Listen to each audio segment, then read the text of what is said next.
Guys ওয়েদারটা দেখো আর কাকার নৌকাটা চালিয়ে চালিয়ে আসছে আর চারিদিকটা ভিউটা দেখো। আর এই হলো আমাদের সেই নবদ্বীপের ভাইরাল ব্রিজ। ঠিক আছে, এই ব্রিজটা এখন ভাইরাল হয়ে গেছে, সবাই ভিডিও বানাচ্ছে। বাট আমরা এই ব্রিজে ফার্স্ট ভিডিও বানিয়েছি, কিন্তু আমরাই ভাইরাল হইনি। তাই আপনি কিছু বলতে চান? কে বলেছে ভাই তোমরা ভাইরাল হওনি? মিলিয়ন মিলিয়ন লোক দেখছে, তোমাদের ভাইরাল হওনি না? তোমাকে দেখছে, তোমাকে। ঠিক আছে ভাই, আমরা তো টিমের মধ্যে তো আমরা সকলে আছি। ফেমাস হচ্ছে এই যে ফেমাস লোক, এই যে পঞ্চু। হ্যাঁ, নামে তোমরা ভাইরাল, ঘটি ডুবছে না। হ্যাঁ, ফেমাস হচ্ছে এরা। আমি কি ফেমাস হতে পেরেছি? তুমি বলো গাইজ। এরা হচ্ছে সেলিব্রিটি এখন, যে তুই সেলিব্রিটি, ঠিক আছে, আর হচ্ছে বাল বেটি।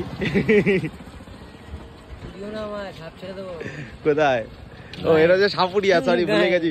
কারো যদি সাপ ফাপ লাগে বা সাপ ফাপ যদি কারো বাড়িতে ধরতে হয়, ওর সাথে যোগাযোগ করো, নাম্বারটা কমেন্টে দিয়ে দেবো, ঠিক আছে, অসুবিধা নেই। ঠিক আছে, ও সাপ ধরে, ঠিক আছে, ও হেলে সাপ ছাড়া আর কোনো সাপ ধরে না, কারণ এর থেকে ও ভয়ে ধরতে পারে না। ওই দেখ টঙ্কু ঘাড় মেরেছে, পঞ্চুর টাকে চুমু। তো গাইস চলো টাটা।